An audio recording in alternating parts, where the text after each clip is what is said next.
the doubt, they counting me out, I'm getting it in, yeah. No time for no loss, I'm paying the cost, I'm ready to win, yeah. Diffuse, mine, it can't be diffused. If you ain't thinking the same, then we playing by different rules. You can't see the vision, we living at different views. Until we complete the mission, keep getting up, never snooze. I walked a mile in my shoes, had the mind of a fool, chasing diamonds and jewels. Trust me, I was confused. Started minding my business and used my mind as a tool. Ended up finding my purpose and found the time to get to it. They told me I couldn't do it, they told me I couldn't make it. They sold it, could never break it. That's sadly mistaken. I need a piece of the pie, I want it so bad I can taste it. They told me like told me, keep on running, toes they gon' take them. Used to lose, built to win. Applied myself, I felt it in.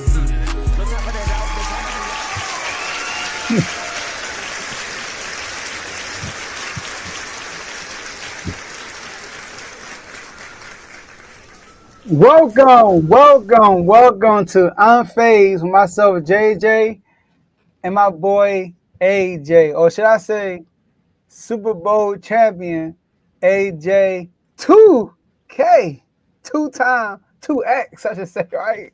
Hit the K on, put 2X. Yes, sir. We here on Unfazed, y'all. We got a great episode for y'all today. As y'all know, the Philadelphia Eagles defeated the Kansas City Chiefs in blowout fashion. Don't look at the score. It was a blowout fashion, all right? But before we get started and talk about this game and everything that happened inside this game, AJ, how you feeling, man? How you feeling? Man, Joe, it's hard to put in words, man. I'm gonna try not to get emotional in this episode, man. I'm gonna try not to get emotional live, man. But it feels good to be a two-time champ, man. I ain't gonna lie to you, Joe. It feels great to be a two-time Super Bowl champion and to see both of them in my lifetime, bro. 2017, this past year happened in my lifetime. Old enough for me to have a legal drink both times, bro. Like, it's hard to put in words, man. But I'm gonna do the best I can. I'm gonna do the best I can for the fans, man. But I'm feeling great, man. I'm feeling like a two-time Super Bowl champion today, man. That's I can't see with these shades on, but you know. I can't see with these shades on. All right. let's get right to it, man. Let's get right to it. So I'm gonna hit you with the first question. Now, AJ, for those who tuned in to Unfazed last week, we gave our keys to success. We gave who do we think will determine the game, the outcome, and your answer was Vic Fangio. And Vic Fangio did a number. He had one of his best defensive calling games I've seen ever. All right, at the biggest stage. So we're gonna grade it though.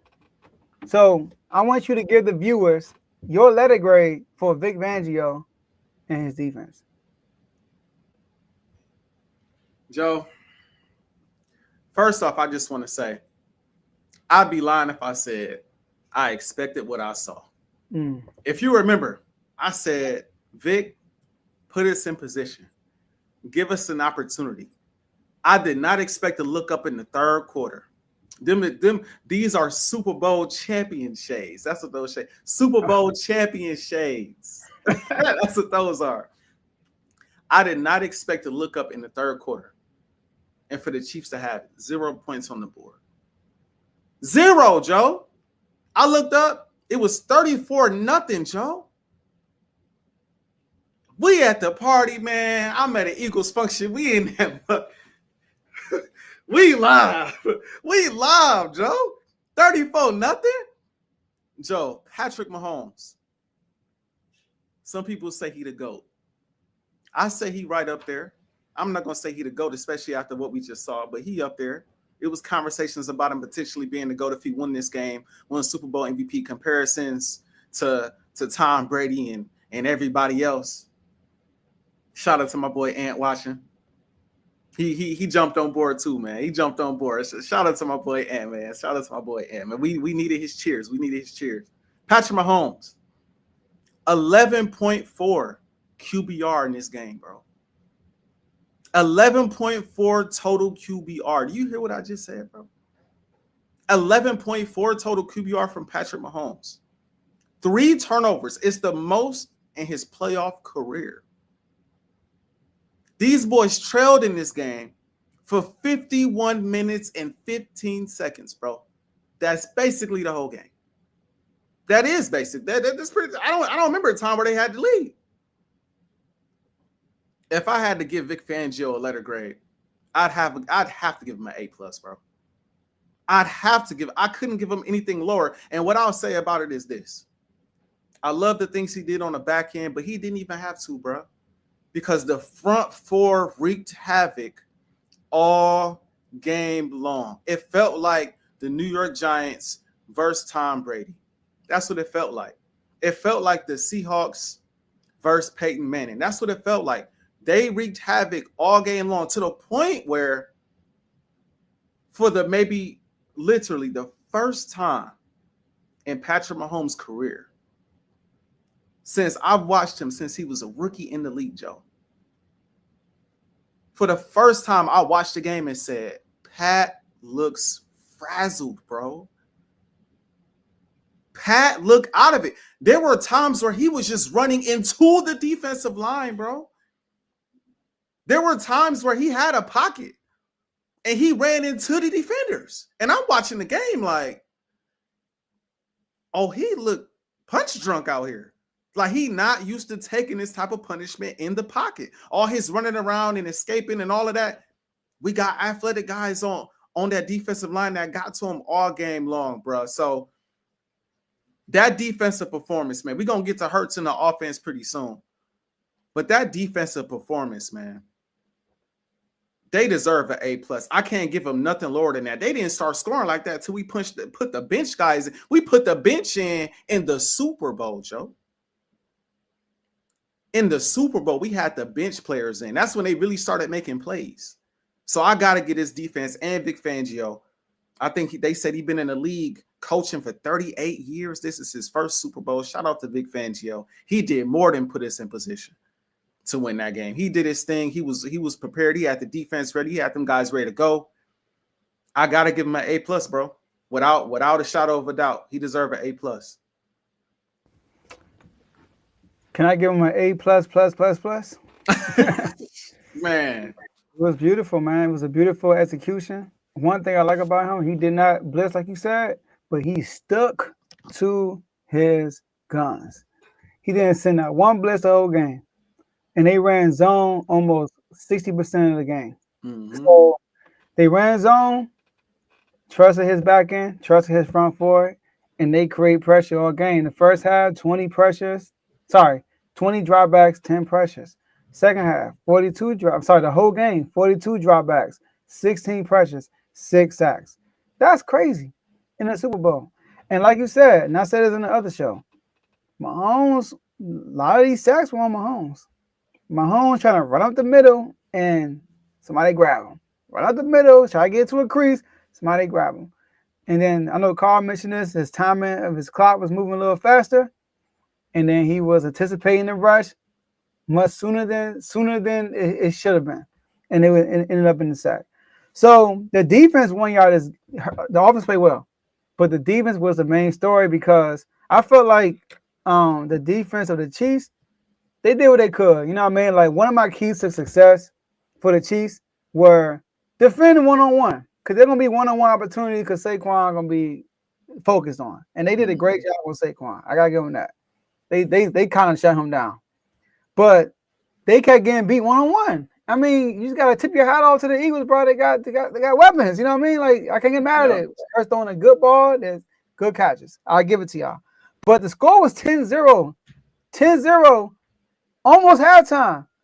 And Mahomes throws a pick six on third down, AJ. Fresh off 2 sacks. We got 2 sacks. Then he threw the pick.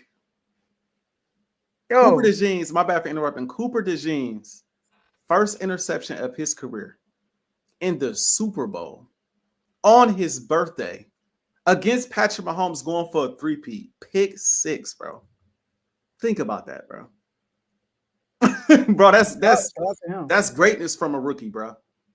That's greatness from a rookie.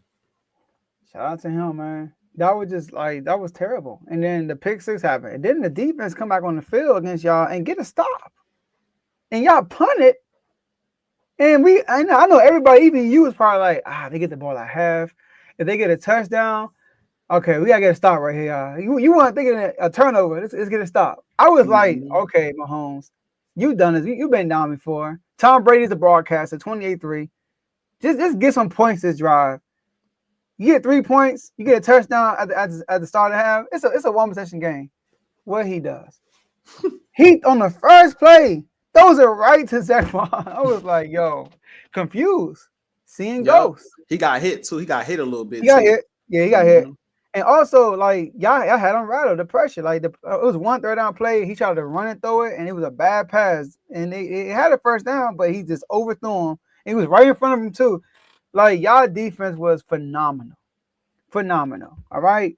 So Josh Sweat led the Eagles in sacks, 2.5 sacks. Right. Was this a half a sack short from a Super Bowl record? So if he'd had 3 sacks, that would have been a record for the Super Bowl. All right. He thought he should have won MVP. I saw that. He needed a turnover, bro. If he had a turnover, then yeah. Then it'd set it off. It'd set it off then. But come 2.5 sacks. Come on, bro. Like, no. Nah, that's not it, bro. That's not it, bro. I get you. So in the Eagles, y'all 14-0 when y'all hold y'all opponent to under 350 yards this year. 14-0. The Chiefs had 275 in the Super Bowl, which is good, right? So, and y'all and the Eagles are the second team to not allow an opposing running back to gain 10 plus rushing yards in the Super Bowl.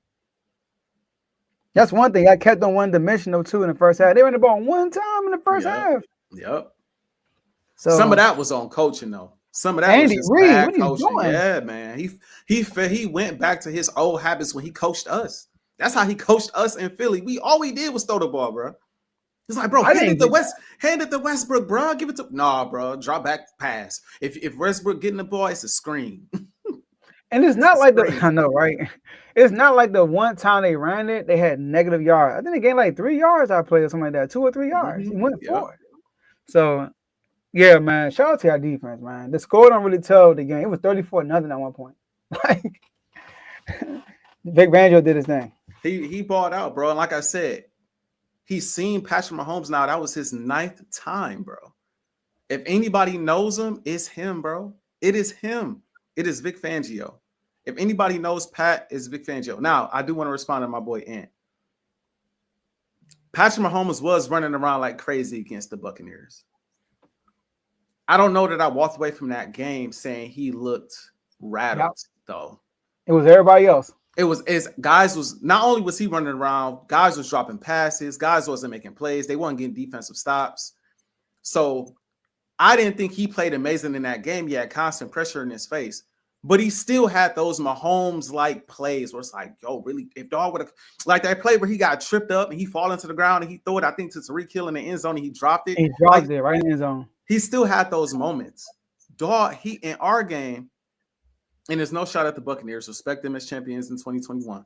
But in our game, he seemed so like he seemed shocked, bro.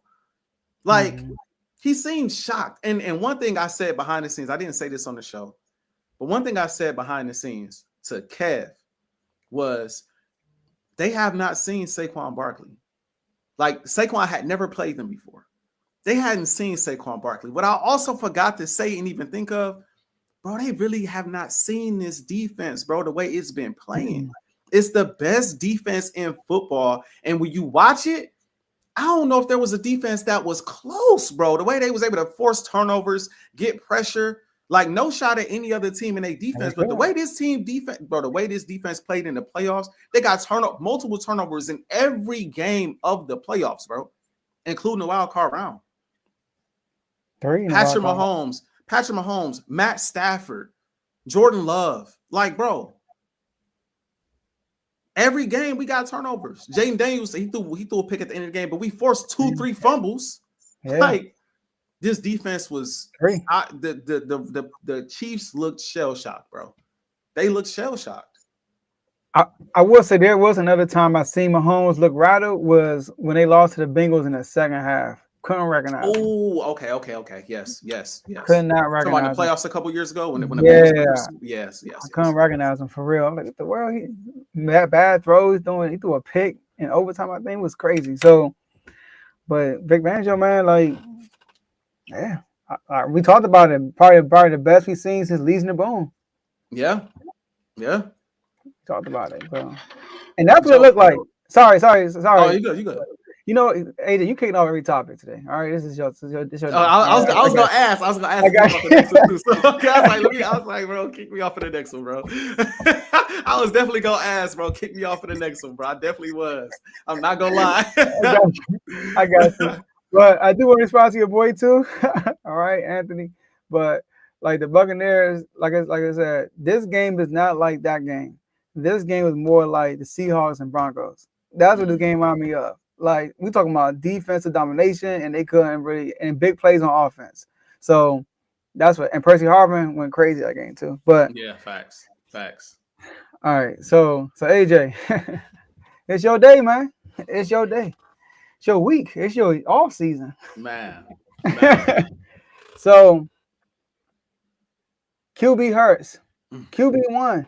AP hurts. We heard it all. AJ's guy, Jalen Hurts, redemption season. They go off last year, lose to the Buccaneers, come back to everybody's trashing him throughout the year. Saquon doing this thing, everybody trashing him. Are you worried about the offense? I say you should be a tad bit. Get to the NFC Championship game, play good. Get to the Super Bowl, play good again, and he won Super Bowl MVP. So, and also the first running quarterback to win Super Bowl. All right, if you're not gonna count Russ, you know. Mm-hmm. So AJ, what does this win mean for Jalen Hurts' career?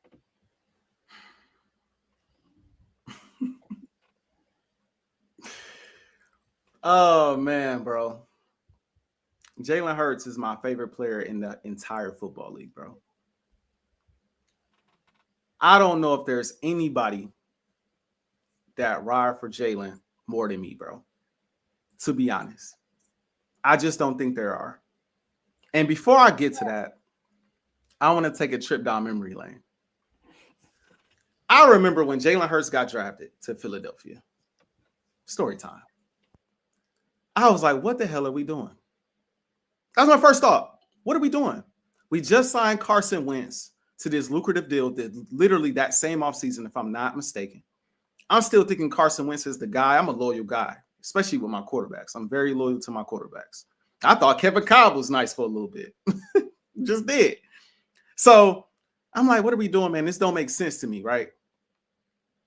But then after I had time to think about it, my next thought was, you know, it would be nice to have a guy to come in to spell for Wentz when he get hurt, because Wentz is always hurt. So it'd be nice to have a guy that can move around, get outside the pocket, make a couple plays here and there. Well, as we all know, Wentz, I should say, Wentz fell off like the next year or two, just completely fell off the map. And I remember coming out and being like, yo, just give Hurts a chance. You drafted him for a reason. You spent a second round pick on Jalen Hurts. Just throw him out there and see what he could do, right? And it took us dang near all season to do it. We kept using him as a gadget guy. Bro. And I'm like, yo, just give him an opportunity to run the offense. Teams haven't had a chance to really game plan for him. They don't really know what he has. They don't have a ton of NFL. They got college film, but they don't got NFL film. Just give him a chance. And I remember we threw him out there against the Saints, and he ran all over the Saints. I'm like, yo, he can play. But then there was the Cardinals game where he went tit for tat with those guys. Tit for tat. Made plays left and right, running, throwing, everything. And I remember thinking at that point, yo, bro is different. He got it factor. I don't even know if it's fully developed yet, but it's just eye test wise, ignoring the numbers, eye test wise, it looks different. I mean, he moving outside of the pocket. He's making clutch plays. We end up losing that game, but it wasn't because of him. Our defense gave up points at the end. But I think, if I'm not mistaken, he dropped like 34 points or something along those lines. Came down the field, tied the game up, the whole shebang. Cardinals was good at the time. I'm like, yo, dog, I can kind of see how we drafted him. I can see it. Going into the next season, right? You get Devontae Smith. He has a tough start to the season. And I ain't gonna lie, Joe. I'm like, maybe I was wrong. But in the back of my mind, I'm like, we're not really using them right. We're not using his wheels. We're not doing what we need to do. Lo and behold, Nick Sirianni gives up offensive coordinator duties to Shane Steichen. Shane Steichen using his legs. I said again, he's different. I think we go into the playoffs. We were 3-6 at the time, 2021. I said, I think we're going to make the playoffs. I can see us making a run because at this point, we're not losing these games because of Jalen Hurts. Our defense ain't really getting stops. I seen them go toe-to-toe at that time with Patrick Mahomes in a loss. I seen them go toe-to-toe at that time with Justin Herbert in a loss, running, throwing, doing everything, leading us in passing, rushing, touchdowns, both. I'm seeing it all. I'm like, bro, is different. We gonna make the playoffs. We go on the run. We make the playoffs. We get smacked upside the head by the reigning defending champion Tampa Bay Buccaneers. But in the back of my mind, I'm like, if we could just get another piece, I think we got something here. But you know what I dealt with that whole offseason, Joe? And this is where I'm talking to you. Some of y'all Eagles fans fake. I'm going to just call it like how I see it. Some of y'all fake. Because I see how y'all talk about Jalen Hurts too. Everybody wanted him gone that offseason. Let's go get Russell Wilson. Let's go get Deshaun Watson. Let's go draft the player. And I went toe-to-toe with everybody in my comment section, everybody in the ESPN comment section, everybody on all the Eagles fan pages. And I'm like, do y'all not see what I see? I know the numbers ain't all the way there. I know, I understand that. But bro, carried us. We was projected to win 4 games this year, y'all. 4 games. And dog got us to 9 wins and got us to a playoff berth. And y'all want to trade him for Russell Wilson? Y'all think we a quarterback away from winning the Super Bowl? No. Deshaun Watson? We not a quarterback away from winning the Super Bowl, y'all. Let's keep Jalen Hurts. Let him continue to develop on, at the time, a rookie contract, which was low for a second rounder. And let's see what we can do from there. Let's see if Howie, who we know can build a team, let's see if Howie can put some pieces around him to make it work. Not only do we need help offensively at the receiver spot, we throwing the ball at Jalen Reagor, right? We also need help on defense, yo. We need another corner. We need a better defensive line. We need pieces. It ain't just about him. He wasn't flawless. But, Joe, I knew what I saw. I knew what I saw, bro. 2022. I ain't got to tell that story. We get A.J. Brown. He has a sensational season. And I went back to them same comment sections because I can be real petty, Joe. I can be petty. I save everything. I send it. I DM it to myself. I'm going to come back to this. I'm going to come back. And I mentioned all of you. So what do y'all? So let's look at Russell. What's Russell Wilson doing right now? He in the playoffs? What's Deshaun Watson doing right now? He playing well? No, you don't. He goes off, has that season, goes to the Super Bowl, loses, gets his deal. You still got some Eagles fans hating. You still got some media members hating. But at that point, in my opinion, given what I've seen, which is why I always debated so much about Jalen Hurts, at that point, I know what I've seen. I knew he had the it factor. I knew he could play. I knew he was a winner before then. 2022 validated it. I'm good. But then you had 2023. Took a step back. Turning the ball over like crazy, right? He had a solid start to the season, right? Team fell off. It wasn't just him. Nobody brings up the fact that our defense went from top 10 to the worst in the NFL the back half of the season. Nobody talks about the fact, Joe, that we fired our defensive coordinator towards the back half of the season. Nobody talks about these things, Joe. They only talk about Jalen Hurts. Like he didn't play well in some of those games down the stretch. It wasn't like he was terrible down the stretch. He played well in some of those games. But we just was not good enough as a team to win. We were not good enough as presently constructed, didn't have the chemistry we needed, and we was fresh off of a Super Bowl loss. We weren't mentally there. But Jalen Hurts got a lot of the flack, and I gave him some too. Because, hey, you got to be a better leader. But I knew coming into this season, he will be solid. We get Saquon Barkley. He takes the back seat, and he's been getting slandered all year. All year. Joe, do you know in 2 Super Bowls, because he's been to 2, 44 of 60 passing the football. Passing, not running, passing. Do you know he has 525 passing yards in those 2 games? Against the Kansas City Chiefs defense that's pretty good. It's respected. Especially this year, it's respected. You know, he got 7 total touchdowns in those games. Just in the Super Bowls. 2 turnovers. Just in the Super Bowl games. No other game, just in 2 Super Bowl games. Do you know he's given us 2 of the best Super Bowl performances we have seen from a quarterback? This man has 10 total touchdowns. The only quarterback with 10 passing touchdowns and 10 rushing touchdowns in a playoff career in history. In history. Right now, let me get my numbers together. Right now, Joe, 46-20 in the regular season. He has a 6-3 postseason record.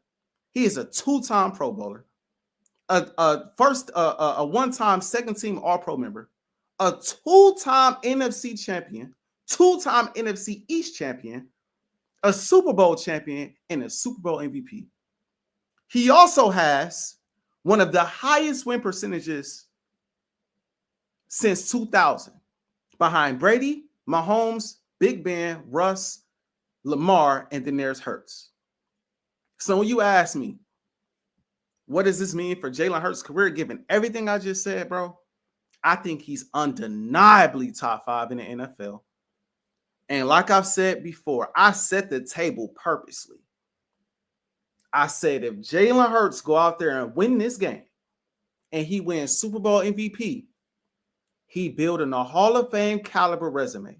And at this point, given the rushing numbers, even the passing numbers on the biggest stages, the winning percentage, the fact that he's now a Super Bowl champion and a Super Bowl MVP, he's undeniably building a Hall of Fame resume, better, in my opinion, than a lot of the guys we respect. I ain't gonna throw no names out there because this ain't about them. It's about Hurts. Jalen Hurts in that upper echelon, bro. And he might not be an elite passer. He might not even be an elite runner. He might not be elite at everything, but he has elite it factor, elite big game abilities, and he is an elite winner. And as an Eagles fan, that's all I can ask for. And the last thing I'll say, and I'll pitch it to you, Joe, he is undeniably, in my book, the greatest Philadelphia Eagles quarterback of all time. The greatest Philadelphia Eagles quarterback of all time. That's Jalen Hurts. Saquon Barkley ran the ball for like 54 yards or something like that, for the people who don't know at home. For all of the people that said, make Jalen Hurts beat you, granted, the defense plays sensational. Not going to take away from that because that obviously helped. But Saquon Barkley was shut down.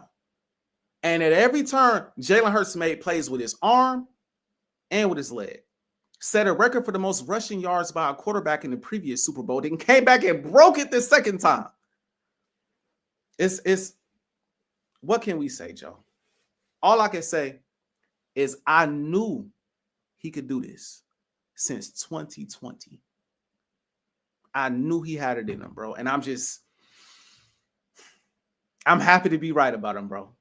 I'm happy to be right about him, bro. Well said. Well said, though. Now, let me take you down memory lane with me and Hurts. All right.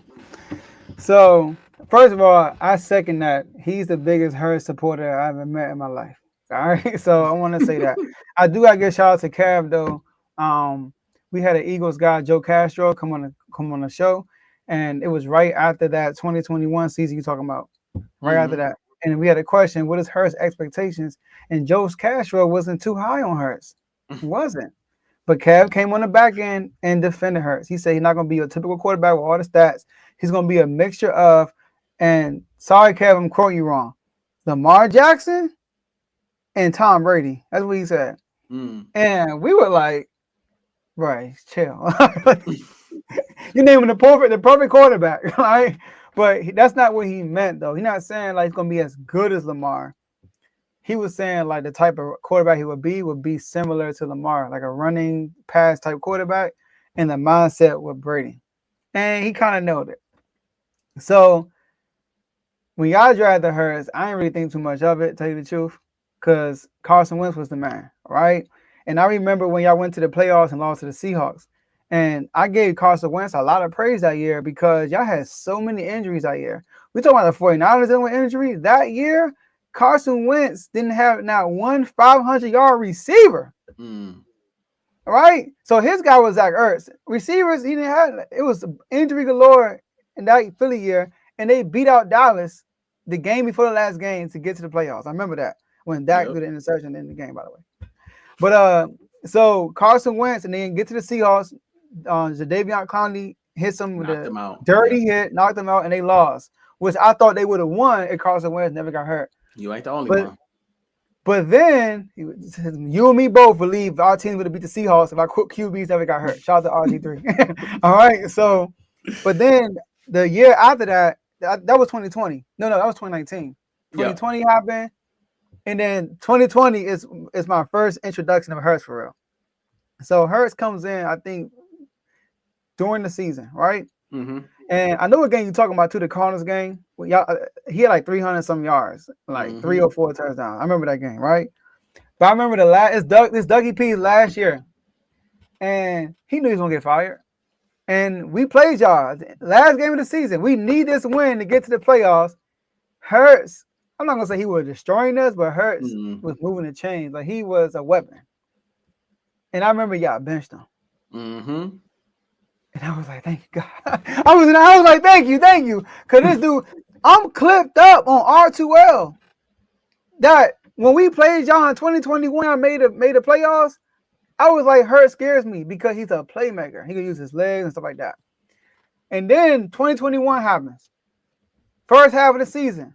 The game I remember the best because I remember walking to I walked like 20-some minutes because my wife had a car.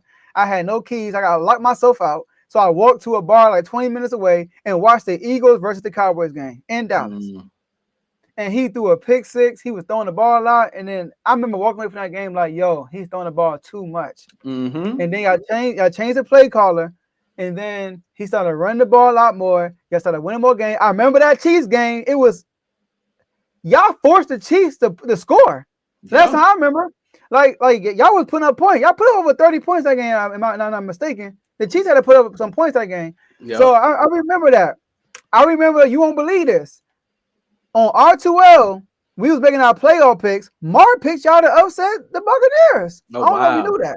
I didn't know that. Yep, me, Dave, and Coach Coombs and Mark was on the panel, and we picked the first round playoffs, and he picked y'all. So, but then 2022 happened. 2022 is when I really didn't like the Eagles because of Cav. I ain't gonna lie to you, right? I never really had smoke for the Eagles trail outside of Blaze. And then Cass started talking crazy. And then I had smoke for y'all, whatever, but I respect the Hurts, right? Right. Not that much. I gained a lot of respect for Hurts when the Super Bowl loss he had. I remember coming on R2 the next day, and I said that he's top 5. I said he's a top 5 quarterback, although he lost, he's top 5. Because the example I always use was Joe Burrow. Joe Burrow made it to the Super Bowl, but I never put him up there with Josh Allen and then like everybody else did because he beat Mahomes. I didn't think he beat Mahomes. He didn't beat Mahomes. He was a quarterback, but the defense carried Joe Burrow that whole playoff run. And then he got the Super Bowl. People forget he the one that took the last sack of the game that ended the Super Bowl. So I never put that respect. The reason why I put respect on Jalen Hurts' name because he balled out. He wasn't the reason why they lost. It was the defense. Then the next year happened, and you were really introduced into the chat, right? So I had you and Cat to deal with. And then you was proclaiming him being the top 2 quarterback at the time. Top three. Top three, my bad. Top 3. Yep. And I disagree with that. So I disagree with that, and because I had him top 5, but then somebody said, what about Aaron Rodgers? Now I'm looking back at it. I shouldn't have put Aaron Rodgers in there, but now I'm moving him back to 6, all right? Right. So, but top 3 I didn't agree with. So my critique was always grading him on the top 3 scale. So I would always I was tough on Hurts. 2023 happened. I had him in the MVP conversation, not the MVP favorite, but I say he was only in the conversation because he was winning he was winning games for y'all. He was clutch. That's why I said he was super clutch. The one game I really remember, the Buffalo Bills game. He was the the only reason y'all won that game. And he had like 5 touchdowns, something like that. Yep. So 2023 happened, and I'm like, yeah, Hurts, he kind of fell off, right? He kind of had one really good year. So we're gonna put him outside the top 5. All right. I don't think I ever said that really, but my mind was it was noted. It was one of those things that was like unspoken, but outside the top 5. I took him out of top 5 after that year. So and then this year happened. all the Eagles fans that said, "Oh, it wasn't no locker room issues," Saquon said it was some issues, and they had to have a meeting after they won the Super Bowl. That's what happens when y'all win a Super Bowl. The truth comes out, and you can actually tell the real story, right? So AJ Brown gets hurt. First, Hurst had all these turnovers, but y'all win the first game, and he actually played good too outside of turnovers. And then AJ Brown gets hurt. Smitty gets hurt for a while, and then it was just bad, right? Y'all lost to the Buccaneers, y'all lost to the Falcons by margin, but the Buccaneers game was the game though. It was right before the bye week. Y'all were terrible that game. And I remember I was like, "Yo, I was trolling you." You know what I mean? I was on your line because we was winning. Yeah. And then Kellen Moore, he switched it up, or Nick Sirianni, whoever it was, and y'all ran the ball more. Hurst just did his part, and I don't think I ever like killed Hurts throughout the season. You remind me if I did. I don't think I did kill him in the season. My smoke was more so for Nick Sirianni because of how y'all ended last year and how y'all started off this year.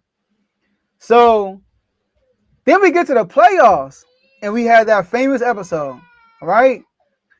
Should we be worried about the offense? And I said, what's Hurts' resume?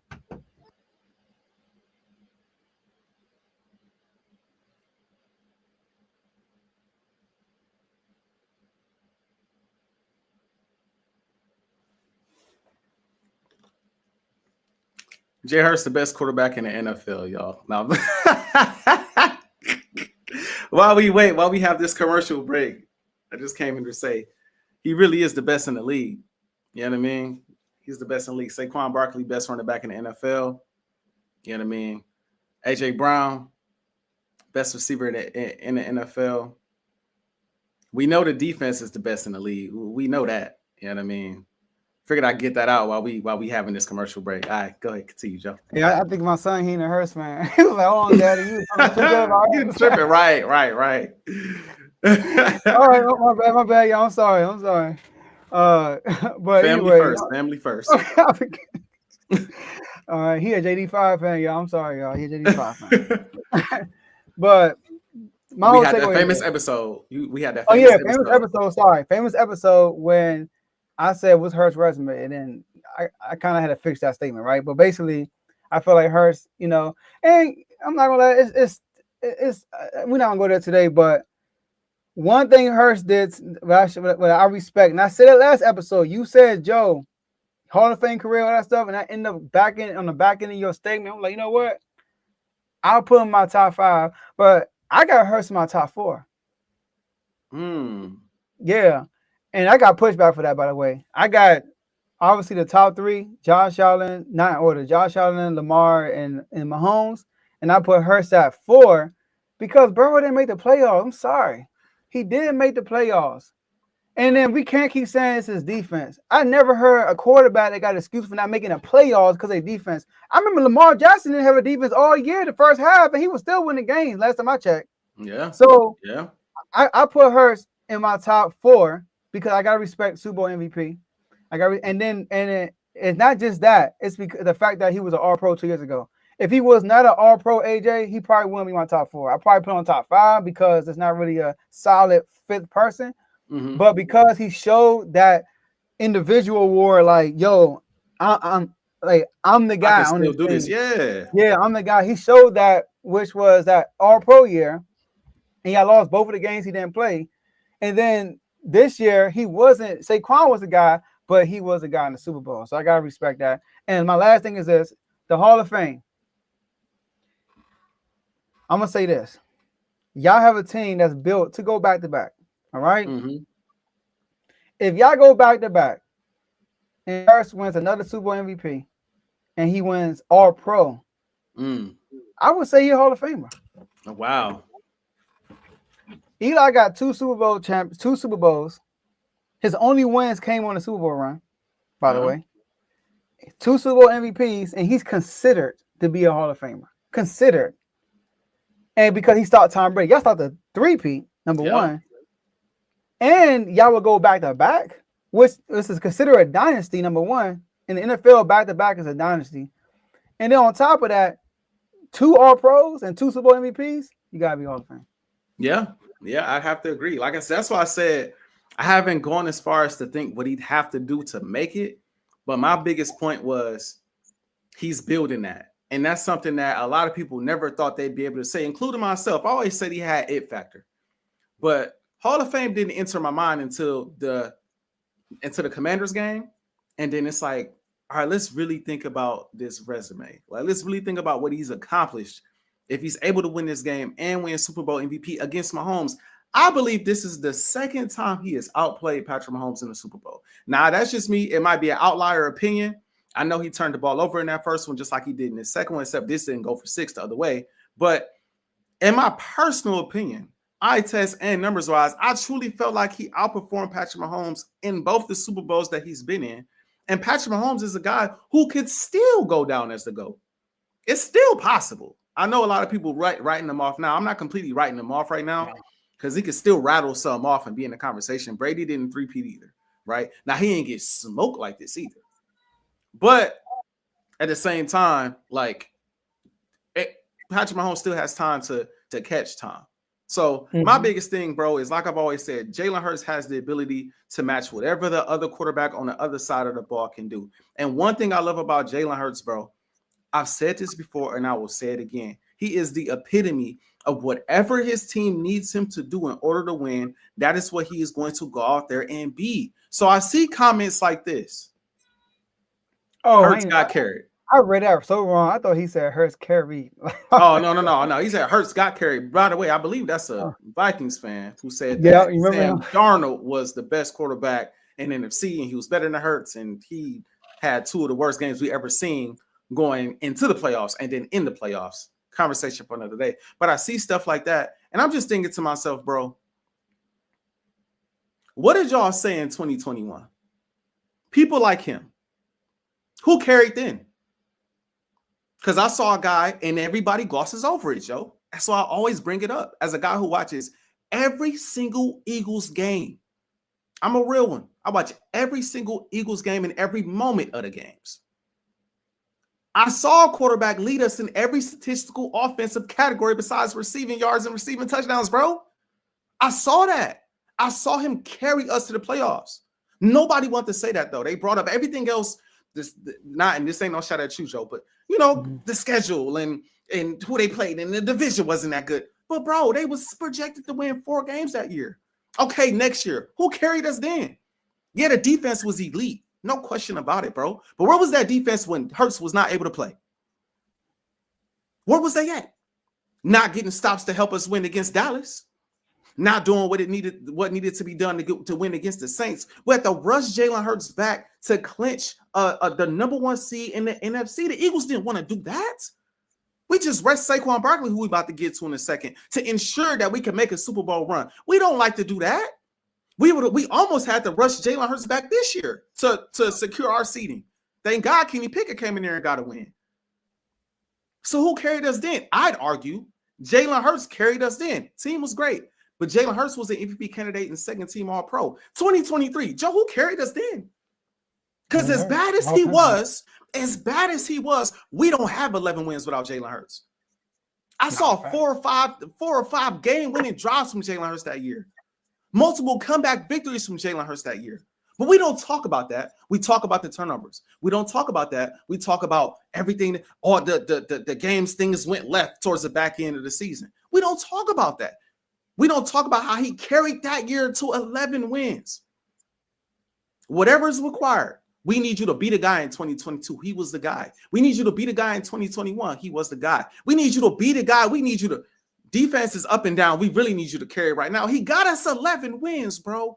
He wasn't perfect, but he was winning games, though, when it mattered. Against some of y'all favorite players, some of y'all favorite teams. And we tend to forget that. And that's my issue with the Sunday when it comes to Jalen Hurts, bro. We forget about what the man has done, bro. These are facts. I'm not making this stuff up. He's done these things in his career. It's happened. So this year, when we get Saquon and Howie decides to build a tank because he believes in the quarterback, how we not building like this if he don't believe in his quarterback? It's actually the reverse of what people think. He got Saquon because you can't win. No, he got Saquon because he's looking at the Chiefs like we got to score a lot of points. We got to score more than them. I think initially his thought was we can't rely on this defense. We got to score a lot of points. So any offensive weapon we can add, we're going to add. But guess what? Saquon not in Philadelphia if Jalen Hurts not there. He's one of the reasons why Saquon came to Philly. Guess what? AJ Brown's not in Philadelphia without the relationship with Jalen Hurts. Again, these are facts. So this year, sure, let's hand the ball off to what we about to talk about in a second, the best back in the league. Jalen, you ain't got to do as much this year. But when your number called, we going to need it. We going to need it. Against the Saints, we going to need you to make plays down the stretch. Against the Steelers, they shut down Saquon. We going to need you to make plays and win the game. Commanders, yes, he got that first run against y'all in the NFC Championship game. After that, it was the Hurts show offensively. Super Bowl. Jalen Hurts, Saquon don't have a great game. Jalen, it's going to have to be you today. I didn't mention not one loss, Joe. All those games I just mentioned, we won. So what are we talking about? Honestly, what are we talking about when it comes to Jalen Hurts, bro? It's a crime to have help. But y'all didn't even want to give him credit when he didn't have help and he was still making the playoffs. Y'all didn't even want to give him credit when he didn't have the assistance and was still making the playoffs. Come on, man. There needs to be more respect on Jalen Hurts' name. As a fan that has seen it from day one, bro, Jalen Hurts wasn't supposed to be what he is, bro. For him to make it to this point and to be a Super Bowl champion, a Super Bowl MVP with this team, you would think there's a lot of other players that could win Super Bowl MVP with this team. Just saying. Ain't like he went out there and played like Peyton Manning in a Super Bowl with Denver. Come on, bro. We got to have real conversations, man. And I'm all for being fair, but bro, the hate be crazy to me. Let's be real. And Joe Burrow, last thing, I respect Joe Burrow. I do. Jalen Hurts ain't never missed the playoffs, no matter the talent around him.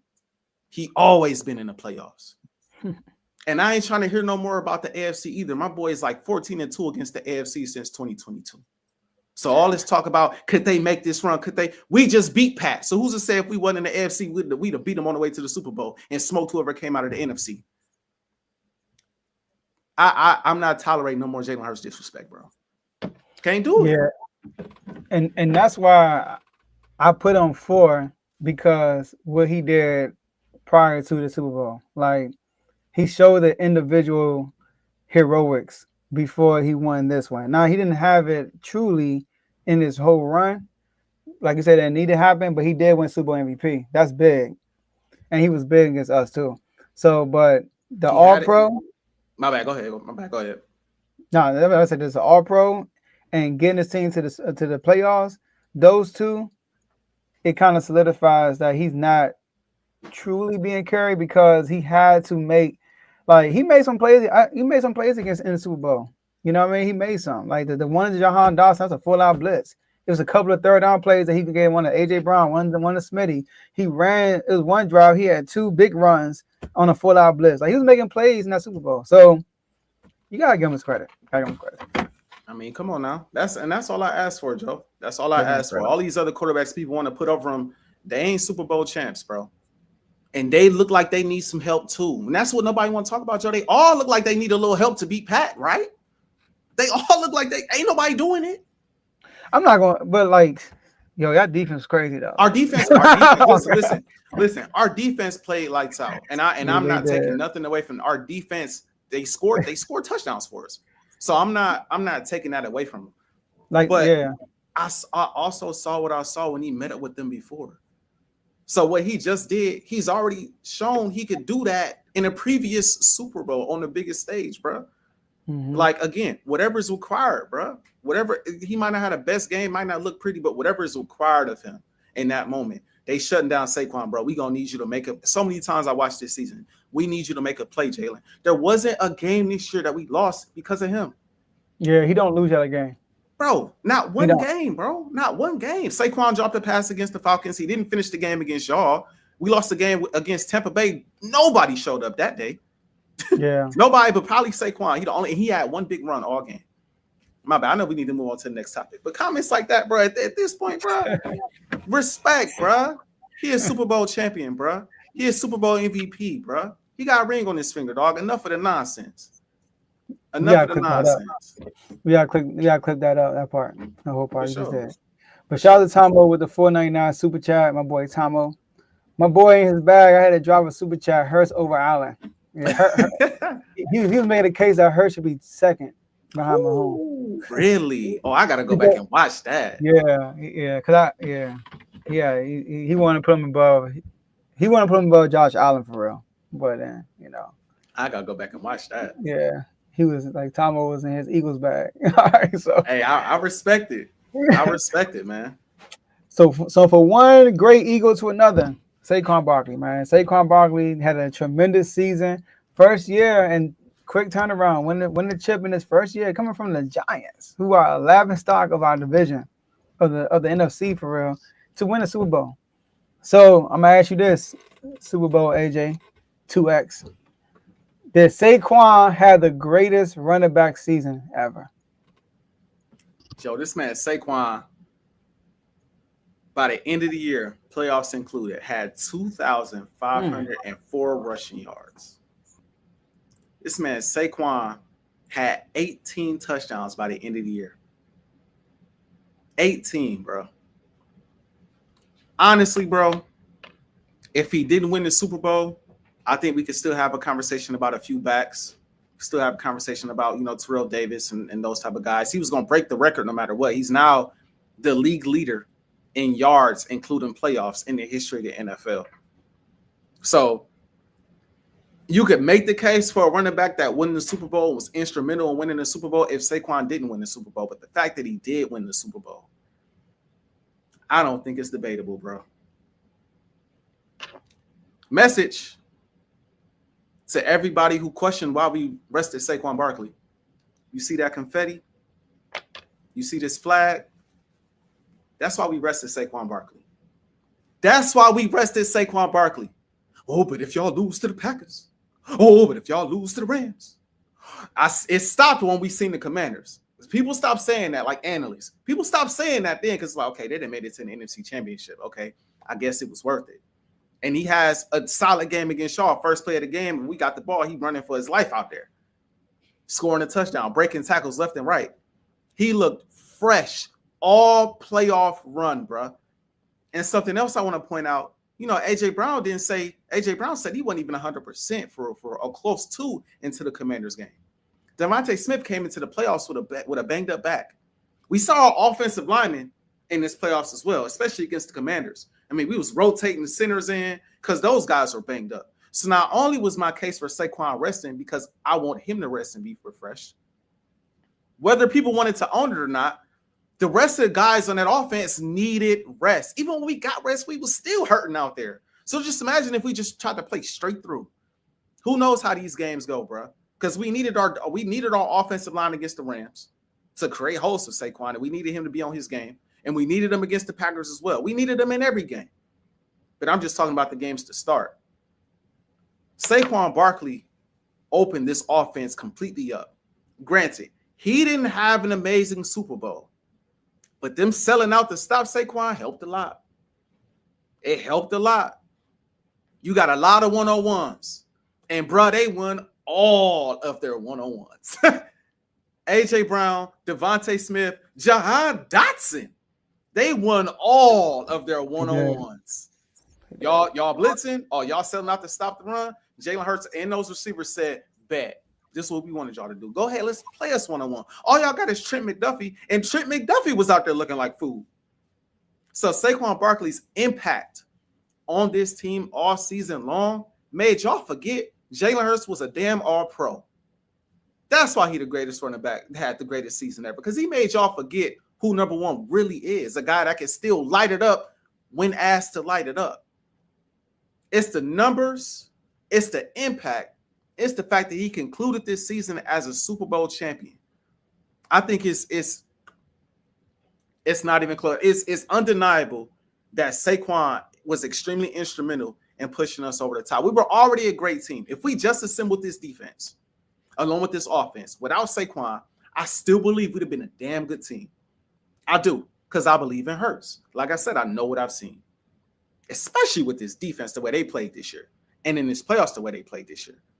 But with Saquon, it was a no-brainer we was getting to the bowl. The way he was playing, it was a no-brainer. If we get in this playoffs healthy, we are going to the Super Bowl, and we've seen them take over game after game after game, bro.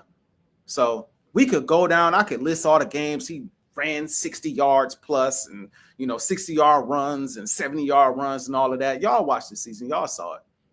For me, all fandom aside, I'm not going to say he's the greatest running back ever. That's not the question. But the greatest running back season ever, I don't really think it's debatable, bro. I really don't. I think there's some guys you could throw out there for sure. But Saquon's impact for Philly, man. Saquon easily had the greatest running back season ever. This is tough, but I'm going to go with Terrell Davis, man. Really? Yeah, I'm going to go with Terrell Davis, man. He's in a similar situation. Like, John Elway went to 3 Super Bowls and got blown out every time. He been knocking on the door. He got Terrell Davis, saved his life. Terrell Davis. I don't know if you remember this, AJ. But Terrell Davis in a 16-game season in 1997, he had 1,700 yards. He won the MVP that year. He won a league MVP. He won MVP. I'm tripping. It's Terrell Davis, bro. All right, let me tell you about Terrell Davis. Okay. In 97, he won Super Bowl MVP. Okay, cool. They won MVP. Went to the Super Bowl. Now he's on a glimpse of going back to back, which is tough to do. The second year, AJ, he has 2,008 yards, which led the league. 21 touchdowns, which led the league. MVP that year. And won a Super Bowl on a back-to-back season. Is that the year you're referring to? That you think was the year. greatest? Okay. 1998. And then in that year, right, in the playoffs, I know Saquon had, 499 rushing yards? We have. Saquon had in the playoffs. Somewhere around in there. I'd have to pull it up. Right? But, here we go. Saquon, sorry, I'm messing up. He had 499 rushing yards in the playoffs, right, this year. Rushing yards. Terrell Davis had 468. So, he was right there with Saquon. So, the time that Terrell Davis did it, he broke the record. He had the most yards in a season total in NFL history. So, and Saquon played an extra game because I think they had a bye week. They only played 3 games. Saquon played 4 in the playoffs. He had a wild card game, a divisional round game, NFC game, Super Bowl. So, in the Super Bowl, Saquon was I'm not saying a no-show, but I mean, I'm gonna say he was kind of a no-show because they kind of shut him down that game. So I would say Terrell Davis had the best year. Saquon, though, if he would have won Super Bowl MVP, I would be thinking about him being a Hall of Famer after this 1 year, number one, because this would hands down be the best running back year in NFL history. But I'm going to give it to Terrell Davis. And the only thing Terrell Davis didn't do win Super Bowl MVP, John Elway did. So I'm going to say Terrell Davis. This is what I'm going to say. Given those numbers, I feel you. But my rebuttal is this. Number one, you got to think about the team that's constructed around Saquon, bro. Not only does having those receivers help him, he also helps those receivers. Mm-hmm. And for us to come into a season, think about this now. A.J. Brown's an all-pro receiver, 1,500-yard guy. Devontae Smith is a guy in this league too. Not an all-pro, but easily a 1,000-yard guy. Jalen Hurts, in my personal opinion, is a proven quarterback in this league before this season. Proven guy, all-pro, been to a Super Bowl without Saquon Barkley. He's done it. He did a lot before this season. And you insert Saquon Barkley in this season, and it took us 4 games to say, you know what? We're going to let bro carry the mantle. And everybody bought in. In a time in the league where the running back position is dying, bro. Impact. The running back position is dying. The running backs, you don't want to pay them. You're fighting for every penny, every dime. Correct me if I'm wrong. At that time, Terrell Davis was around. It's a running football league. Could be wrong, but it's a running league at that time. Right now, before this season, it was a passing league. You think about the best offenses in the league, you think about the quarterbacks. You ain't think about the running backs. You think the quarterbacks are the guys. Back then, you thinking about the running backs. Because at the time you had elite quarterbacks, but these running backs is really carrying. So I feel like the league was known for handing the ball up at that time. At this point, league wasn't really known for that. And I feel as though the impact of Saquon Barkley this season with this team, the way we just won, it just rejuvenated the whole running back position. It rejuvenated the whole position. Now I feel like teams and GMs are going to look at the running back position a whole lot differently than they did in previous years. We're gonna be willing to throw more money towards an elite talent at the running back position, because we've seen now elite talent at the running back position is back, and we could win a Super Bowl with an elite running back. At the very least, could be a decoy and make the secondary think twice. Make the defensive line, make the linebackers think twice. So numbers wise, I get where you're coming from. I understand. Terrell Davis, sensational talent, back-to-back Super Bowl. It's hard to repeat. So to come out there and ball like that back-to-back years, it's hard to repeat. But the way the league is constructed right now, what Saquon just did, special, bro. With all of this talent, man, ain't like he was still playing with the Giants and they just had a good offensive line and they leaned on that. No, we had A.J. Brown and Devontae like, yo, we kind of want the ball too. But the Eagles, a pass-first organization, people forget that. They like to pass the ball. Howie, Jeffrey Lurie, they like passing the ball, bro. They all decided, you know what, bro? This guy in the backfield is insane. We're going to hand it off, and it led us to this point. So that's why I believe the numbers combined with his impact on the league, I feel like shakes this up and makes it the greatest running back season ever. All right. It's gonna be my last pushback. I know we gotta go to the next topic. My pushback for what you said, I think it kind of helps my point. Okay. So the fact that it was a run-heavy league back then, the focus is on the run constantly, right? Focus on the run. Now, don't get me wrong. In the regular season, Saquon Barkley averaged 5.8 yards per carry. Terrell Davis averaged 5.1. Which I think is tremendous back then. You average 5.1 per carry in the 90s. Whew. In the playoffs, Saquon Barkley averaged 5.5 per carry. Terrell Davis, 6 yards per carry. Ooh. With over 100 yards in the Super Bowl. So, like, that's sick. I gotta, like, dog, that's crazy. Shout out to Kyle Shanahan. He was the offensive coordinator. But, he was a Mike Shanahan was the head coach. So I'm sorry. I gotta do TD, but Saquon Barkley is literally very, very, very close.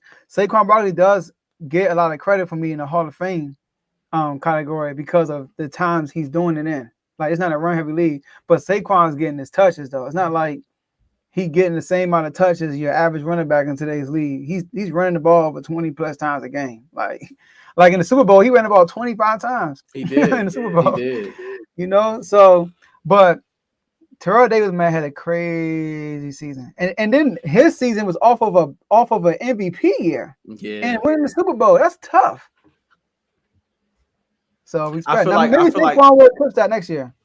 Yeah, I mean, I feel like Saquon's team, again, being on a great team is a gift and a curse. I feel like Saquon's team is a part of the reason why he didn't win MVP. Mm-hmm. You know, and the because, it's a gift and a curse, man. You probably have more rushing touchdowns if it's not for the tush push. No, facts. But I give you that. You know what I'm saying? You have more rushing touchdowns if not for the tush push, but the tush push is such a guaranteed touchdown. It's like you gotta run it. You have to. Because I've seen Saquon get stuffed at the run a few times. I think 12 times this year. 12 times he got stopped at the one. Yeah.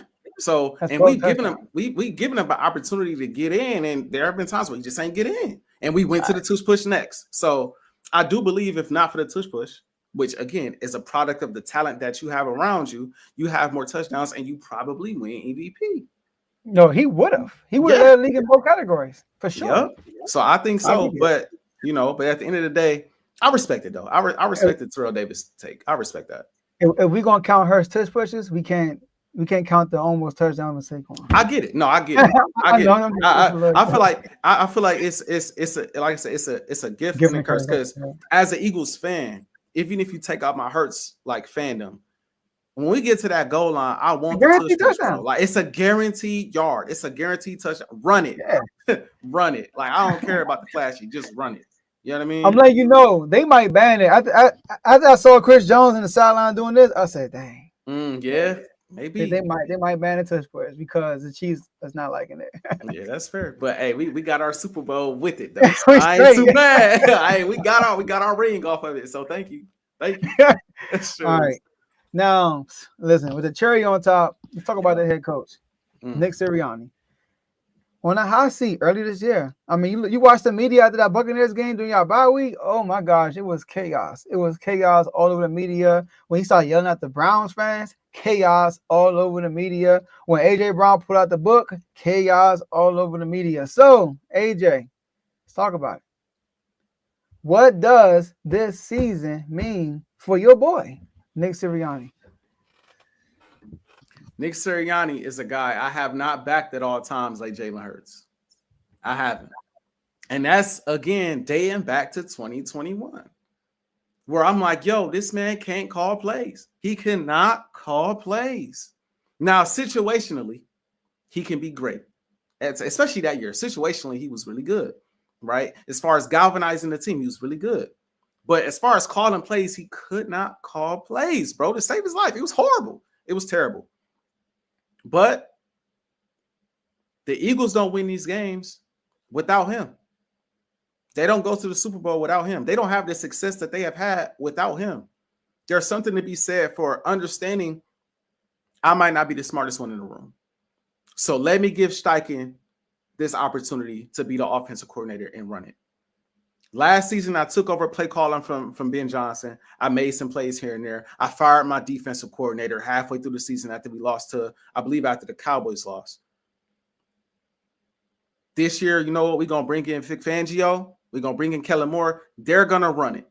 And my biggest thing for Nick Sirianni, because I was one of the one, and I see this is what I mean. I'm not going to be a fake Eagles fan. I was one of them ones on the front line after what I seen last season. Get rid of Nick. I was one of them ones, bro. I ain't trying to see Nick. But what I also said, the only way I'd accept Nick coming back is if we got rid of both coordinators. And whoever you brought in has experience, so he not trying to take over play calling.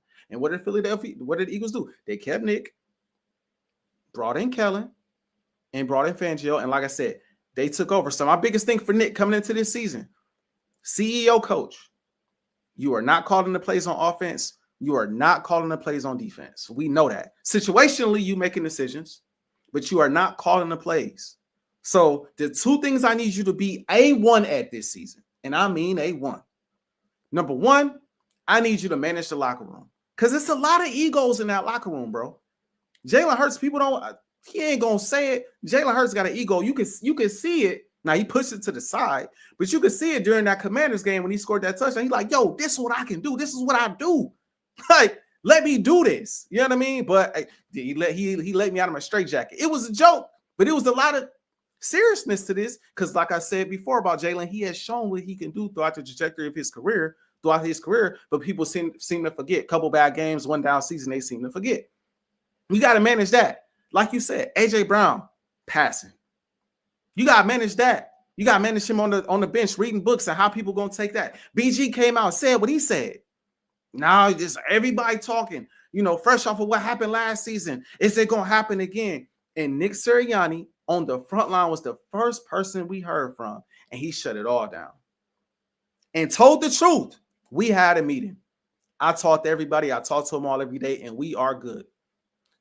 He had one of the best press conferences, and I watched all of them. Post that debacle, he had one of the best coaching press conferences as far as killing the noise I have seen from a Philadelphia Eagles head coach. And I didn't expect it from Nick. I did not expect it from Nick. But his level of maturity elevated so high this year for me. Not only with managing the locker room, because, again, you got to manage all of those egos. Saquon getting the ball a whole lot. You know AJ not happy about it every game. You know Devontae not happy about it every game. You know Dallas Goedert not happy about it every game. It's some guy, even Dotson. Guys want the ball. Jalen want to throw. Jalen want to run. But I'm going to get these guys to buy into my core philosophies because that's my biggest job right now, developing those relationships, maintaining those relationships, get these guys to buy into this system and sell them on, if y'all buy in, we are going back to the Super Bowl. So there's that aspect of it. You have to manage all of these egos. We've seen every coach can't do that, especially with this amount of talent. We've seen every coach can't do this. But then you go to the in-game decision-making. Joe, situationally, to start the year, he was terrible. Oh, he was terrible. He never wanted to settle for kicks. He never wanted to punt. He wanted to go for every fourth down, whether it was in the red zone or not. He wanted to go for every fourth down. I remember vividly the Saints game. Bruh, the man didn't want to kick no field goals. I'm like, Nick, we got one of the best kickers at the time, at least I felt like. We got one of the best kickers in the league, bro. What are you doing? Why are you not kicking these field goals? But you know what I noticed as the year went on? Jake wasn't making the field goals that he was given to make. So I'm thinking like, yo, did Nick see something that us fans didn't know in practice? And that's why he was going for more fourth downs? But even then, you know what Nick did? Nick went in there and gave that young man confidence. Gave Jake Elliott confidence, not only by words, but by actions. No, I'm going to settle for more field goals. Whether you make them or miss them, I'm sending you out there again to kick. And you're going to get it. We know you can kick, bro. We're going to get this confidence back. I'm not about to make you feel like we don't trust you enough to kick these field goals in pivotal moments in games. And he made some and he missed some. But by Super Bowl time, Jake ain't missed a single field goal. Didn't miss a single field goal. Didn't matter where it was from. Didn't matter if it was an extra point. Didn't matter if it was 48 yards, 50 yards. It didn't matter how long out it was. He made every single field goal. Why? Because he had the confidence, not only from his teammates, but his head coach to say, look, bro, we're going to need you tonight. We're going to need you, bro. And I'm not going for every fourth down. I'm going to go for some because I trust those other guys, too, to get first downs and the score. But I trust you, too. We're going to need you to kick some big-time field goals in this game. And he did all game long. It got to a point in the game, Joe, where I wasn't even sweating. Jake going to make this. He's in the groove. He's in the rhythm. So Nick Sirianni did his job this year. He did his job this year. He had his team ready. Post-bye, he had his team ready and prepared. He made his mistakes, but he learned from his mistakes. He managed the locker room to the best of his ability, and it resulted in a Super Bowl win. And the biggest thing, too, I really do feel like Vic Fangio and Kellen Moore helped him. Because, again, nobody makes better adjustments coming out of halftime than the Chiefs. Even though we had a 24-0 lead, I still was a little like, all right, let's just see. They get the ball first coming out of halftime. One touchdown and a turnover, one touchdown and a 3-and-out. We could look up, it could be 14, 24, like that, and it's a game again. But we came out more prepared than ever, sealed the deal in the second half on both sides of the ball, went for the kill shot to Devontae Smith when we needed to go to the kill shot, and he coached his ass off. Excuse my language. He coached his butt off, bro. So this, for me, solidifies him as a premier head coach in this league. The man is now, he has the highest win percentage of every quarterback in the league right now, or every coach in the league right now.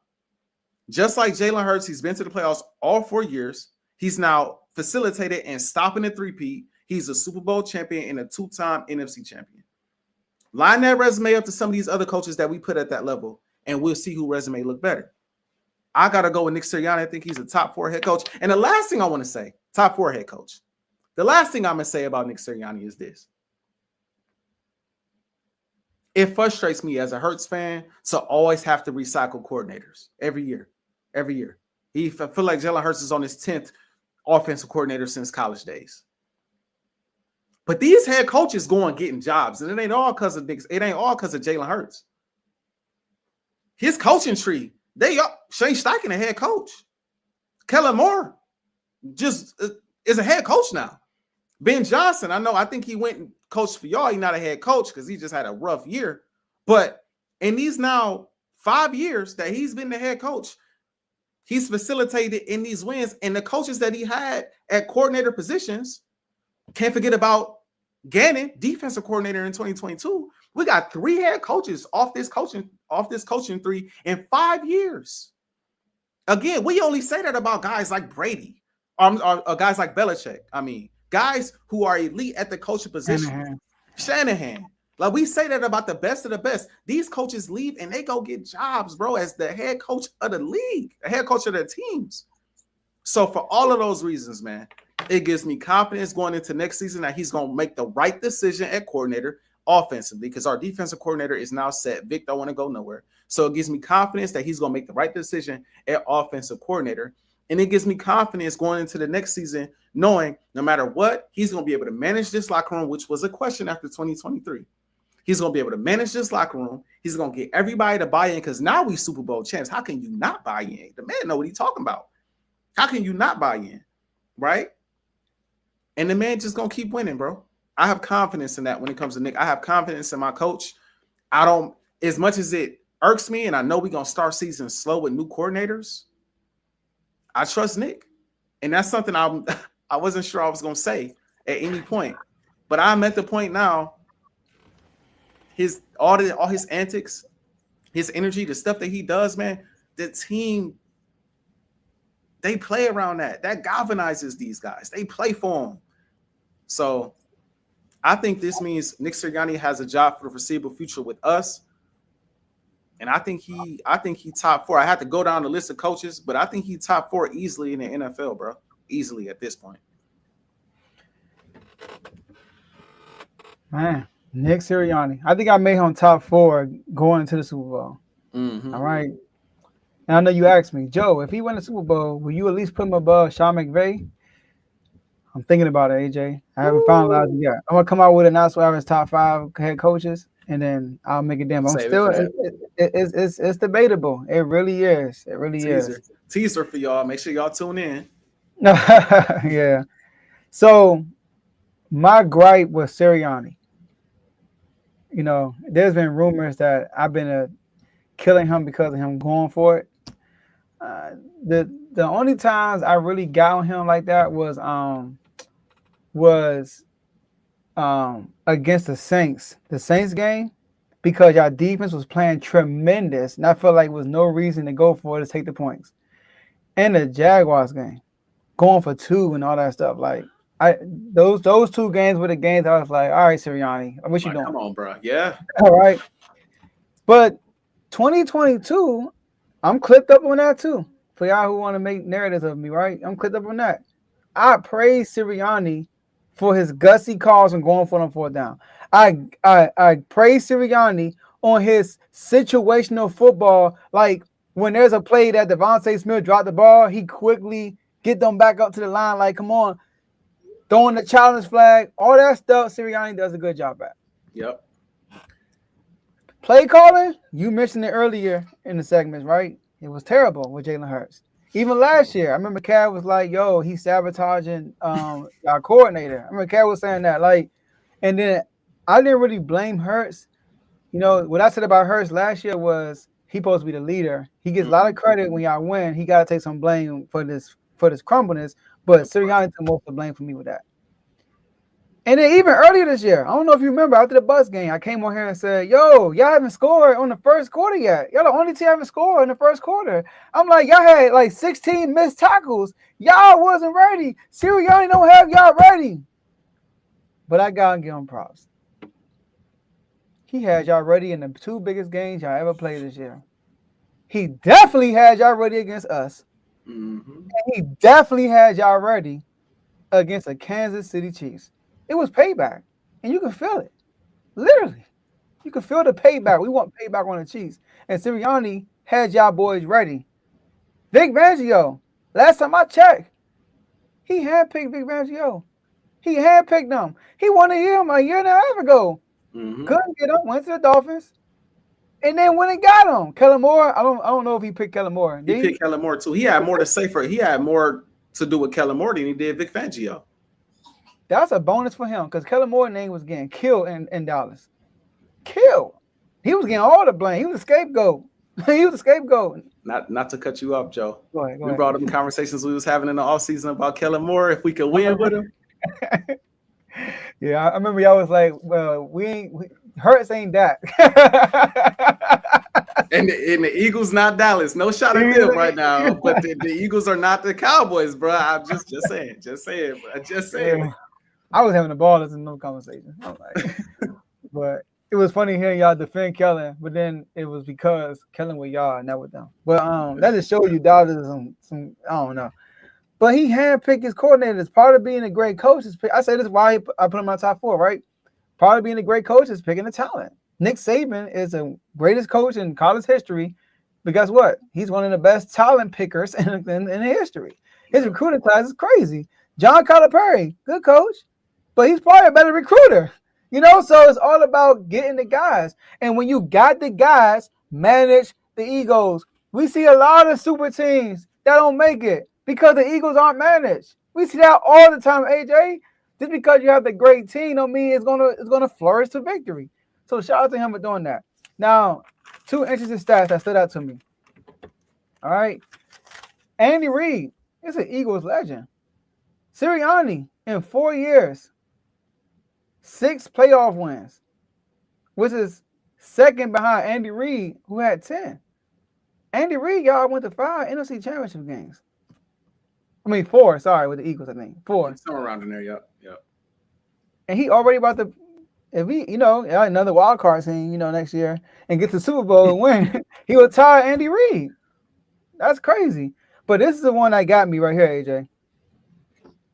And Nick Sirianni, in his first 4 years, he's the 3rd quarterback in NFL history to go to 2 Super Bowls in his first 4 years. The other 2 head coaches, Mike Tomlin and Joe Gibbs. That's big. Yeah. That's big. And when I saw this stat, I'm like, I don't know. He might go number 3, but I'll think about it. That's big, man. I don't care how good your team is as a head coach. In the NFL, it's hard to win. The hard, especially like you said, all these egos, and to be able to switch up your whole philosophy that you used to, that you normally do, being a pass first team, for switching your whole philosophy and running the ball with one running back 25 to 25 times a game. I gotta give him credit for that. So Nick Sirianni, man, with this win, what this season does for Nick Sirianni, it puts respect on his name. So next year when he have his outbursts, nobody's gonna question him no more. But y'all had turmoil in the locker room when it looks like from the outside, right? Nobody gonna question it. Because a Super Bowl validates you. It does. And then next year, something happened. All they're going to do is say they stuck in their Super Bowl funk. What's it called? Yes. Hangover, whatever it's called. Hangover. Yeah. They're going to throw it on that. They're not going to throw it on nobody else. They're not going to throw it on Hurts or Sirianni and you, AJ Brown. They're going to say y'all going through a Super Bowl funk right now. So I give him his props. That's all we can do at this point, Joe. Yeah, that's all we can do, man. Like I said, like the man, he earned it, and he really earned it for me because I ain't have no bias towards Nick. I ain't have no bias towards Nick, man. But I watched him again. I watch every Philadelphia Eagles game, bro. I watched him get smarter as games went on. Like, let me just cut you off. Yeah. One thing you always do though, AJ, with Nick Sirianni, you mentioned that Hurts, your boy taking up for you. You need to take up for him sometimes. Yeah. I've got on my boy about that because he will literally get up there and make himself look stupid trying to defend some decision Jalen Hurts and the team made. No, bro.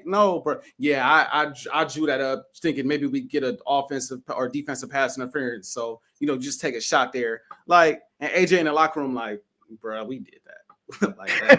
that was a decision. We a player's coach, bro. You could tell they really rock with Nick, bro.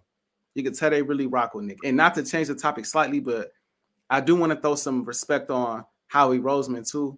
I think he my goodness. I mean, Howie, this team he built offensively, defensively, that's now 2 Super Bowls in 7 years. That's 3 Super Bowl appearances in 7 years for Howie Roseman. 3 different teams. 3 different teams, 2 different quarterbacks. 3 if you want to throw Wentz in there. Howie is insane, and I think Howie is going to continue to build the best way he can in order to win, man. I love seeing him in the locker room dancing with AJ Brown. I don't know if you've seen that video of him dancing with AJ Brown. Man, it's respect all the way around for me, bro. It's got to be respect all the way around for me, man. Hands down the best GM. Hands down. Ski Mask Howie, man. I ain't gonna lie, that roster he built, man. When y'all drafted Jalen Carter, we was like, oh my God. Yeah, bro. and then making the 2 trades to get both your cornerbacks. Mm-hmm. You know, Quinion and Cooper DeJean, you know, making the decision to get rid of Carson Wentz, eating that dead money, and starting Jalen Hurts. He made some gutsy decisions. Yeah. You know what I mean? You know, he made That mistakes. the fan You know base what I mean? didn't like, that the fan base was not cool with. Exactly. Y'all signed Zach Bond, but nobody was talking about that for real. But when y'all signed dude from the Jets, what's his name again? Dude from the Jets. Bryce Huff. Bryce Huff. Like, he was a bigger name than Zach Bond. Everybody was like, oh, Bryce Huff. Bryce Huff didn't even play all year for real. Bro, he And was look at terrible. Zach Bond. He was a player of the year candidate. But what saved him on a Bryce Huff signing was Nolan Smith came along. It saved him. It saved him, bro. Who he drafted. Who he drafted in the first round. It saved him. Even Jalix Hunt was solid in the Super Bowl. Like, this is his. He built this whole team, bro. He built this whole team, bro. Like, so he deserved a lot of credit too, bro. And them not giving up on Nick when we all wanted them to. Him and Jeff said we gonna keep Nick for a little longer, give him one more chance, and it resulted in a Super Bowl, bro. Like, getting Saquon Barkley too. Nobody want to pay running backs. He went to go pay Saquon Barkley, and then Jahan Dawson trade. Y'all getting killed for that. Him catching that pass. He was like, oh, man, yeah.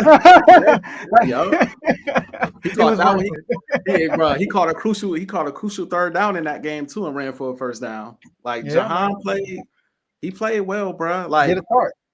Yup, and obviously you made the trade for AJ Brown at one point in time. You know what I mean? You went and got Slay earlier on. Like, he made moves left. Traded and right. with Dallas, gave him Micah and took Smitty. Smitty caught a TD. Smitty caught a TD, bro, and has had a great start to his season, a great start to his career, man. So, yeah, bro.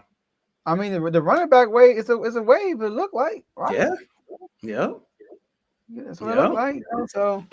Yeah, man. I mean, Green Bay running back was top running back. They didn't lose because of him. He kept them in the game for real. He definitely did. He definitely did. So you see what the Ravens did this year? The Bills with James Cook. Yep. You know, James Cook leading the league in touchdowns. I mean, the reason why the Chiefs were one dimension. They couldn't run the ball. Literally. And it's crazy because something else I forgot to bring up about Jalen Hurts. That's now 2 Super Bowls where his running backs did not play well running the ball out of the backfield, and he led us in rushing, bro. See, I see. But Saquon's different though because he opens things up. Though. He opens things up. It was literally 7 to 8 people in the box every play except for third and longs. The first one though, y'all wasn't even trying to establish a run like that. Y'all did a little bit, but y'all just abandoned it and said, you know what, bro, Hurts, come on, man. Hurts threw his cape on that game for real. Like, he was going blow for blow with the Chiefs. Man, when it mattered most, man, we just needed one more possession. This game made me feel like we should have won, and I don't want to dip back into that. We're gonna wrap up here, but that game made me feel like we should have won the first Super Bowl, bro. It made me feel that way, bro. And I know we can't go back and change the past. And Pat was sensational, but it just made me think, man, what if we had Fangio that year instead of Gannon, bro? Like, does he rattle off 24 straight points like this, bro? Or can Fangio scheme up something to get us one stop? Now, it helps that front four and not playing on that turf. It helps, but at the same time, Gannon made no adjustments, bro. He made no adjustments. Didn't send no blitzes. No, we couldn't get pressure. Didn't change anything. He just kept putting the same product out there and got the same result. So it made me feel like we should have won the first one. And even Jalen Hurts said it post game. They was like, "How does it feel to have 2 Super Bowls?" I mean, I'm sorry, one. He was like, "I should have 2." I should have 2. Like, I feel like I feel like that's been the sentiment in that locker room now. And I want to, matter of fact, I'm gonna save it for my last words. Yo, Jalen Hurts, bro, he the most, like, I ain't gonna lie, he like, I'm like, bro, say something exciting, like, bro. He still was just like, yeah, you know, I'm thinking he finna be lit. He still was chilling. Like, did you see him at Disney, bro? Right, bro. He is. He should have had AJ Brown at that thing or something. Like, somebody with some excitement, man. Like, he like, bro, but it's like you love that in the leader, bro. You love that in the leader, bro. Like, he looked like after we won the game, it looked like he was locked in. Like, we got a game next week. Yeah, I'm still like, processing it. That was his favorite 2-3 words. Still processing it. bro. Yeah, because I do believe you. I do believe it was probably like, oh, we really did this, but it's not really sitting in the way because he played great in the defense. Like it wasn't close. That's probably what it really was. Like, damn, we really just blew them out. blew them out, bro. Like, sheesh. Yeah, but all right, let's wrap this up. You know, I know AJ had a good time. Oh yeah, right. Greatest episode of Unfazed ever, man. Greatest episode ever. I know it was all flowers given all day. Man, all right, all flowers, deservedly so though. But my last words: shout out to the whole R2L network. Shout out to the whole R2L family in the chats, in the community. AJ had like a heartwarming message in the chat. Appreciate that message, man, for real. You know, hey y'all, AJ he going to parade, so make sure y'all. He's gonna be in the DMV area too, y'all. So if you in the chat, you know what I'm saying. Make sure y'all find a way to link up with AJ. Go say what's up to him, dap him up, something. All right, give him. I don't know. Ride past to beep your horn. I don't know. Do what you gotta do to say what's up to him.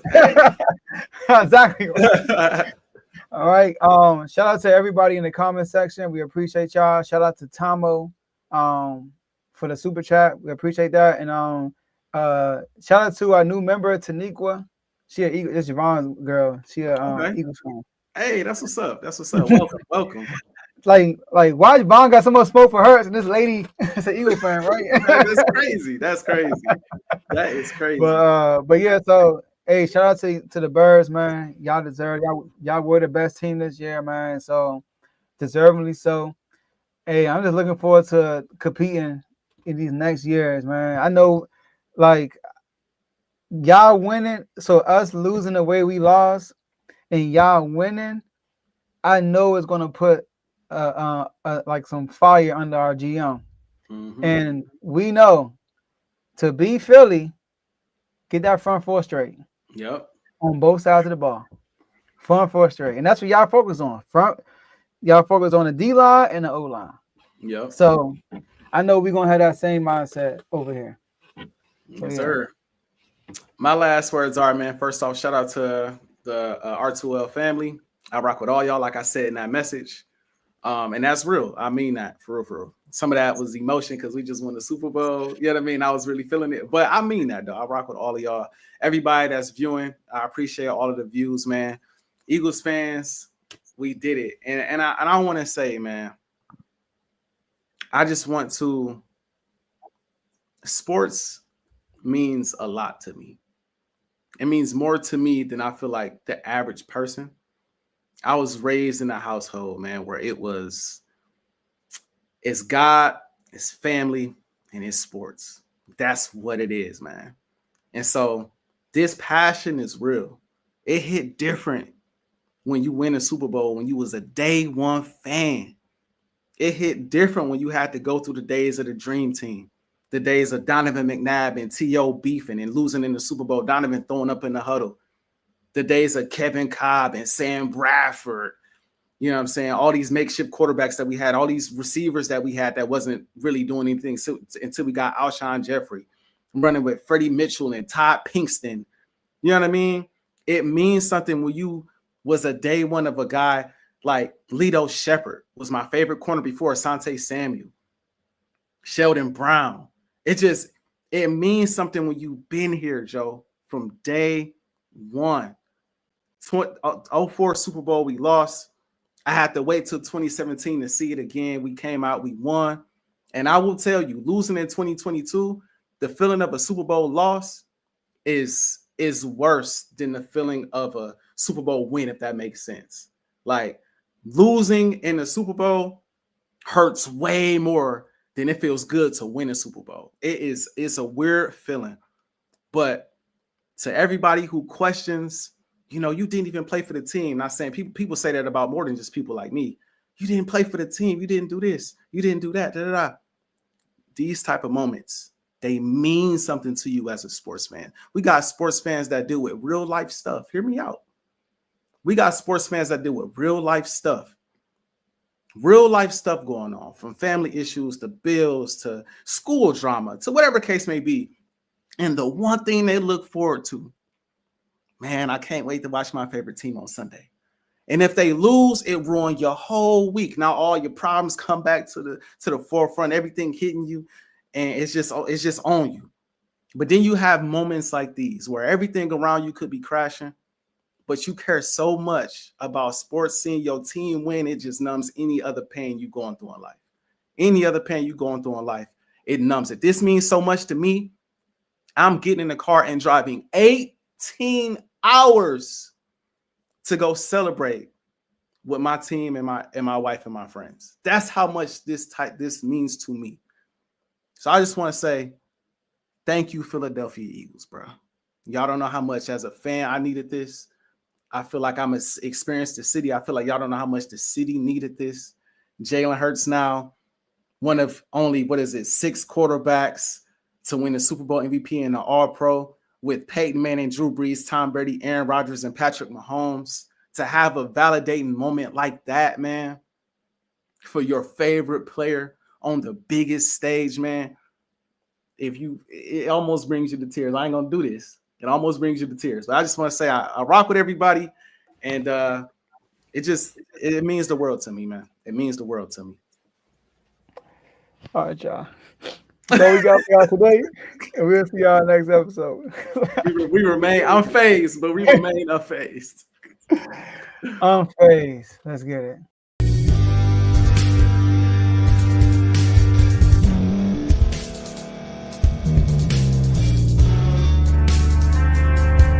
Thank you for staying to the end. If you're watching this on YouTube, please like this video, subscribe, and also hit that notification button so you can be notified next time we put out a video.